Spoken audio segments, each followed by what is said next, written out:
Hello दोस्तों, कैसे हैं? चलिए आज हम देखेंगे नेशनल नेशनल करंट अफेयर, है ना, 25 मार्च का। ठीक, चलिए देखिए, एक चैंपियनशिप है, खेल से संबंधित है। पहला news, IBA women's boxing world championship.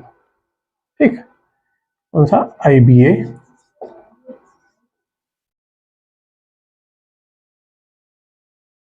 Women's world boxing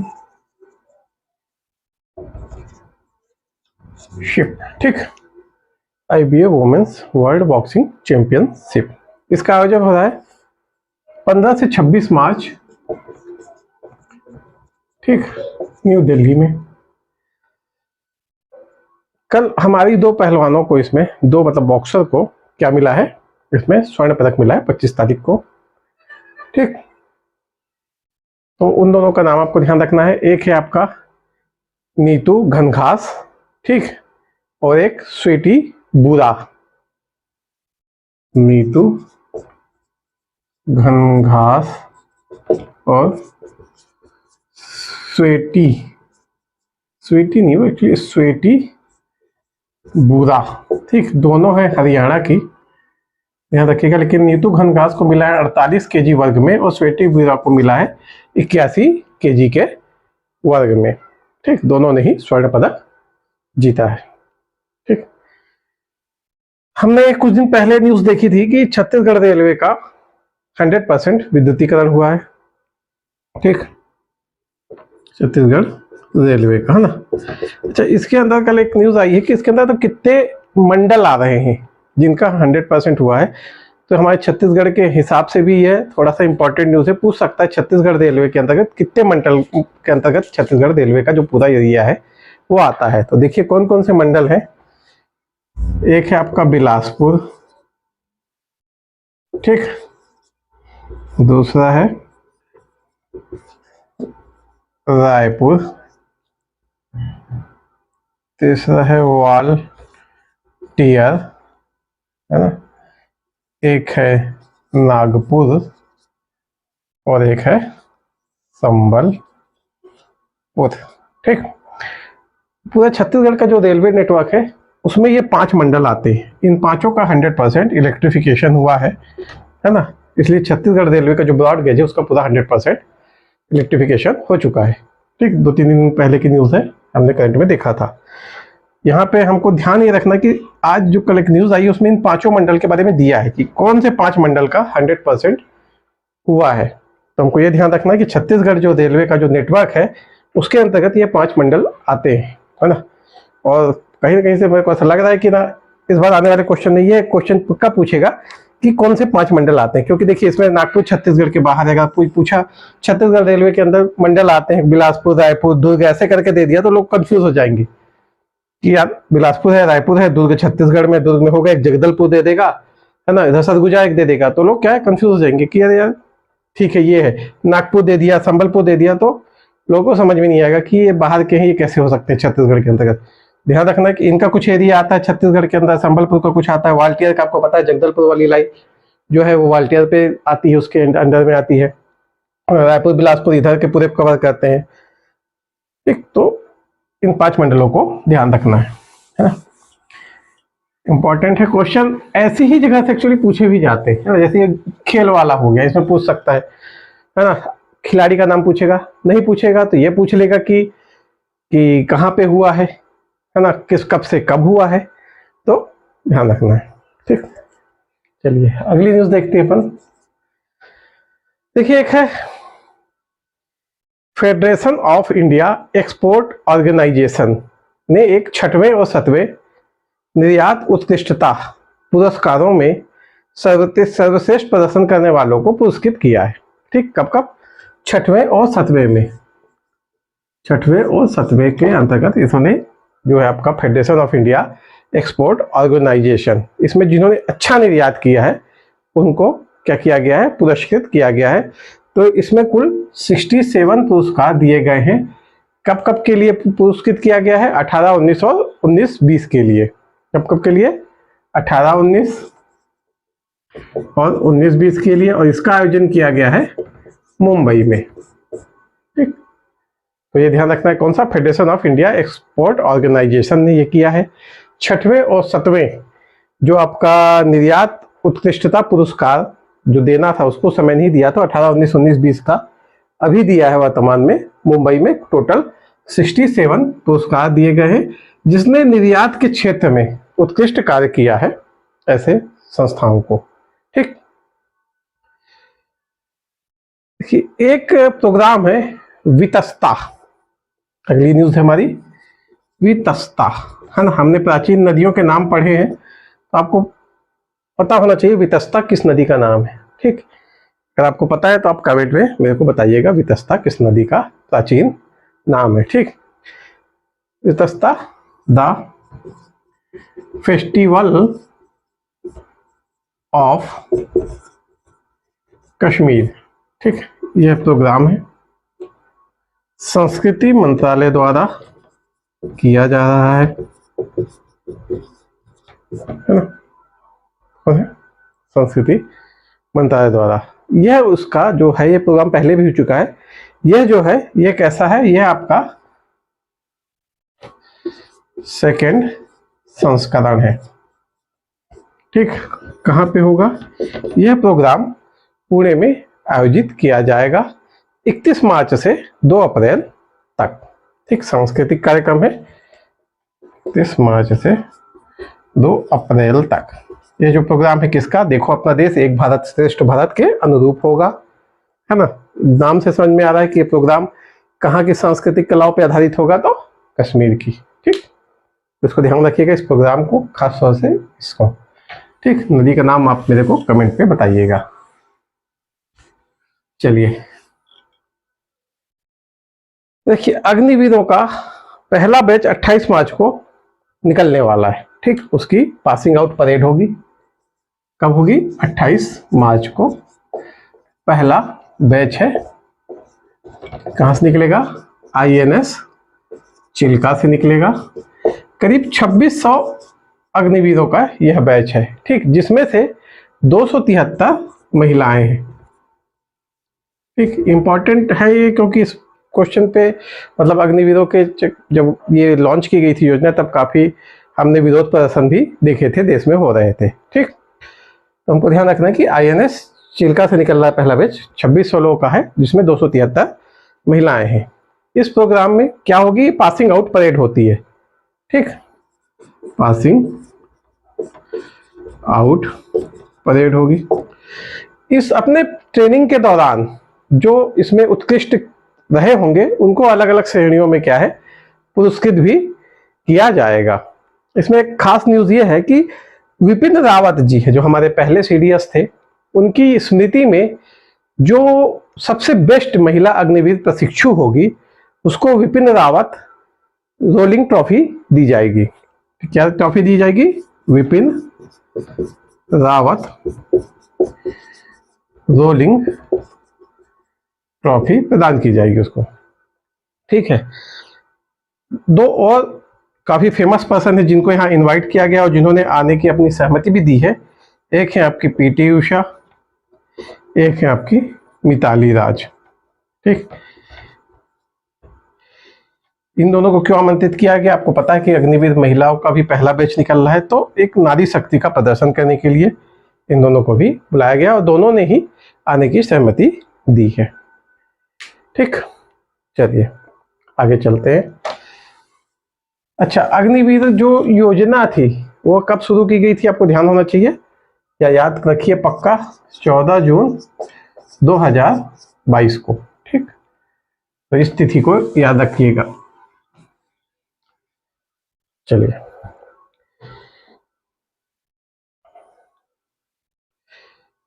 देखिए, हमारे जो सेना प्रमुख है जनरल मनोज पांडे, है ना। सेना जो प्रमुख है हमारे कौन है? जनरल मनोज पांडे जी। ठीक, इनके द्वारा आपके क्या बोलेंगे, जो राजस्थान का सूरतगढ़ सैन्य स्टेशन है वहां पे 4 बख्तरबंद रेजिमेंट को राष्ट्रपति मानक या निशान से सम्मानित किया गया है। कितने रेजिमेंट को? 4। कैसे रेजिमेंट है ये? बख्तरबंद है, किससे? राष्ट्रपति मानक, ऐसे निशान भी कहते हैं ना। तो इंपॉर्टेंट इतनी है, अगर आपको बख्तरबंद कौन कौन सी यूनिट है तो 49, 51, 53 और 54। अगर यूनिट का नाम पूछा जाए 49, 51, 53 और 54। ये क्या देखिए अलग अलग रेजिमेंट होती है ना, ये नंबर दिया है 49 नंबर की रेजिमेंट, 51 नंबर की रेजिमेंट, 53 नंबर की रेजिमेंट, 54 नंबर की रेजिमेंट। तो इन 4 जो रेजिमेंट है उनको ये राष्ट्रपति मानक या जो निशान पुरस्कार दिया गया है। ठीक, चलिए आगे देखते हैं। देखिए अरावली ग्रीन वॉल परियोजना का शुभारंभ किया गया। ठीक, कब किया गया? 25 मार्च को।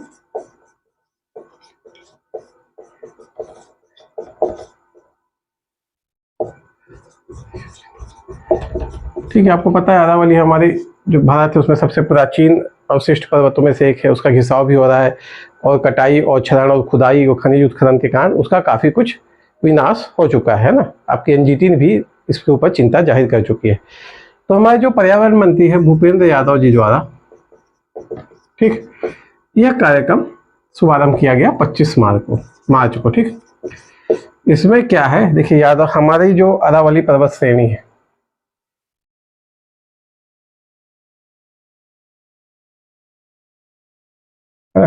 उसका फैलाव ऐसा है, गुजरात से लेकर से नई दिल्ली तक है ना, करीब करीब 5 राज्यों में इसका फैलाव है। तो इन 5 राज्यों में, ठीक, अरावली पर्वत के चारों तरफ 5 किलोमीटर के एरिया को बफर जोन बनाया जाएगा। ठीक, और इस जोन को, जो बफर जोन है, इसको क्या किया जाएगा? यहाँ पे वृक्षारोपण किया जाएगा, इसको हरित किया जाएगा। ठीक, वृक्षारोपण किया जाएगा, हरित किया जाएगा। ठीक, तो यह डिसीजन मतलब इस योजना को शुरू किया गया है। आखिर ऐसी योजना क्यों शुरू की गई? देखिए इसके कई सारे उद्देश्य। एक तो है भारत का लक्ष्य है कि 2030 तक क्या है 2.5 बिलियन टन कार्बन सिंक स्थापित करना। ठीक, कार्बन सिंक क्या होता है? देखिए कार्बन सिंक ऐसे घने जंगल होते हैं जो मतलब कि हम जो कार्बन डाइऑक्साइड या कार्बन का जो उत्सर्जन कर रहे हैं उसको क्या करेंगे, वो अवशोषित कर सकने की उनकी क्षमता होगी। तो अभी भारत पास कम है, लेकिन 2.5 बिलियन टन का इन्होंने लक्ष्य रखा है कि भारत पास इतने जंगल होने चाहिए कम से कम 2.5 बिलियन टन कार्बन को जो वह अवशोषित कर सके। ठीक, तो एक तो इस लक्ष्य को पाना है। दूसरा इसका उद्देश्य क्या है? दूसरा इसका उद्देश्य देखिए, जो ये क्षेत्र है इधर आपका मरुस्थल फैल रहा है, ये मरुस्थल है ना, इसके इधर का जो थोड़ा सा ठीक ठाक क्षेत्र है आपका राजस्थान एरिया का, तो क्या है मरुस्थलीकरण को रोकना है, अरावली की पारिस्थितिकी में सुधार लाना है। आप जंगल लगाओगे तो वन्य जीव आवास बढ़ेगा, है ना। जंगल लगाने से पानी की गुणवत्ता और पानी की मात्रा भी सुधरेगी। वनीकरण होगा तो वन एरिया भी बढ़ेगा। ठीक, और क्या है, भारत जो यूएनसीसीडी है, सीबीडी है, यूएनएफसीसी है, इसके तहत जो भारत की प्रतिबद्धताएं हैं भारत उसको भी पूरा करेगा या उसमें भी अपना योगदान देगा, है ना। यूएनसीसीडी क्या है? United Nation convention to combat diversification. ठीक, सीबीटी क्या है? कन्वेंशन ऑन बायोलॉजिकल डाइवर्सिटी, है ना। और आपका जो है यूएनएफसीसी है, United nation framework on climate change. ठीक, तो इन तीनों के लिए जो भारत की प्रतिबद्धताएं हैं उसको भी भारत पूर्ति करेगा। अच्छा टॉपिक है आपके, अगर मेंस में ऐसे के लिए ना बहुत बढ़िया वैल्यू एडिशन इससे हो सकता है। ठीक, तो ऐसे टॉपिक को एक्चुअली क्या करना है आपको ना और डिटेल में पढ़ना है ना। देखिए मेंस में जो ऐसे की तैयारी होती है ना वो अलग से नहीं होती, वो ऐसे ही होती है, करंट के साथ साथ हो जाती है। जैसे ये टॉपिक आया, मैंने इसमें जो फैक्चुअल चीजें थी वो आपको बता दी, है ना। अब अगर आपको उम्मीद है कि जैसे मेंस आने वाला है, आप ऐसे लिख रहे हो, तो आपको कायदे से भी क्या करना चाहिए कि नेट में जाके इसको थोड़ा गूगल कर लेना चाहिए, ये जो परियोजना लॉन्च हुई है। ठीक, तो किस एरिया में है, कितना, केवल इतना डाटा नहीं, ये तो जो मैंने छांटा वो इंपॉर्टेंट डाटा था जो मतलब कि पेपरों में पूछा जाता है। पर इसके अंदर और भी बहुत सारी चीजें जो आप इसको पढ़ोगे, जैसे ऐसे लिखना है, उसमें आप पढ़ोगे तो आपको कुछ आंकड़े और भी मिलेंगे। तो ऐसे चीजों को क्या है, इकट्ठा करके रखते जाओ। एक रीडिंग कर लोगे, रख लो, फिर बीच में समय मिले एक आध रीडिंग और मारो, पेपर जाते समय एक आध रीडिंग और मारो, थोड़ा बहुत आंकड़ा आपके पास रहेगा, बाकी आपको अपने से लिखना है। ऐसे ऐसे ही लिखा जाता है। ठीक, चलिए अगला है सीआरपीएफ का 84वां स्थापना दिवस मनाया गया। वैसे सीआरपीएफ का स्थापना दिवस 19 मार्च को मनाया जाता है, पर सुरक्षा कारणों से इस बार 25 मार्च को मनाया गया। कहाँ मनाया जा रहा है? जगदलपुर, है ना, बस्तर में, छत्तीसगढ़ में, है ना। अमित शाह जी आए हुए हैं इसके लिए, तो मुख्य अतिथि हो गए आपके अमित शाह जी। ठीक, तो ये 84वां स्थापना दिवस है ना। कब मनाया जाता है? स्थापना दिवस क्या है इसका? 19 मार्च को है। तो इस बार कब मनाया गया? सुरक्षा कारणों के चलते 25 मार्च को इसको मनाया गया है। ठीक, तो अगर इसके थोड़ा सा इतिहास देख लेते हैं हम लोग सीआरपीएफ का। देखिए 27 जुलाई, ठीक, 27 जुलाई 1939, ठीक, 39, यह दिन था जब सीआरपीएफ का गठन हुआ। उस समय से क्राउन प्रतिनिधि पुलिस कहा जाता था। क्या कहा जाता था? क्राउन प्रतिनिधि पुलिस। ठीक, फिर भारत आजाद हो गया, है ना। 28 दिसंबर 1949 को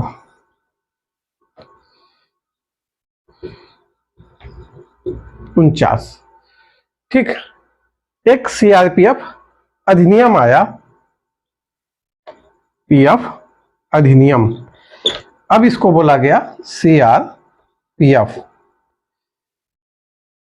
ठीक, सेंट्रल रिजर्व प्रोटेक्शन फोर्स। इसमें ध्यान रखिएगा 19 मार्च 1950 को इसको निशान दिया गया। ठीक, इसीलिए 19 मार्च को इसका स्थापना दिवस मनाया जाता है। ठीक, सीआरपीएफ से संबंधित 2 दिवस और हैं। एक है आपका 21 अक्टूबर, एक है आपका 9 अप्रैल। ठीक, 21 अक्टूबर क्या? पुलिस डे मनाते हैं, और 9 अप्रैल को शौर्य दिवस मनाते हैं। ठीक, ये दोनों घटनाएं किससे संबंधित है? देखिए 21 अक्टूबर जब चीन ने मतलब कि हिमालय क्षेत्र में आक्रमण किया था, तो सीआरपीएफ के जो जवानों ने उनसे काफी क्या है मुकाबला किया था, और करीब 10 जवान यहाँ पे शहीद हो गए थे। इन्हीं की याद में 21 अक्टूबर को पुलिस डे मनाया जाता है। 9 अप्रैल को कच्छ के क्षेत्र में पाकिस्तान का हमला हुआ था, तब फिर सीआरपीएफ के जो जवान थे वहां उन्होंने उनको करीब टक्कर दी, और यहाँ करीब 6 जवान शहीद हो गए थे। और इसी के उसमें 9 अप्रैल को शौर्य दिवस मनाया जाता है। ठीक, तो ये दोनों डे को भी थोड़ा सा अपन ध्यान में रखते हैं, है ना। चलिए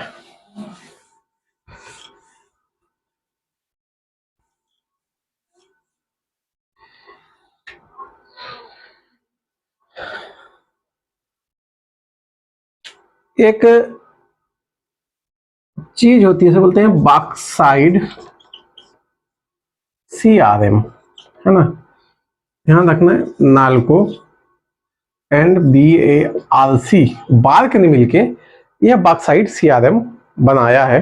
ठीक, इसको BRC B1201 भी बोलते हैं, BRC B1201। इसको मतलब बॉक्साइड प्रमाणित संदर्भ सामग्री। इसको जो विकसित किया है, ऐसा करने वाला भारत जो है विश्व का 5वां देश बन गया है। मतलब ये जो मानक पाया है भारत ने, यह पाने वाला भारत विश्व का कैसा देश है? 5वां देश है। इसके पहले 4 लोगों के पास ही ऐसा था। ठीक, 24 मार्च को इसको लॉन्च किया गया था, ध्यान रखिएगा।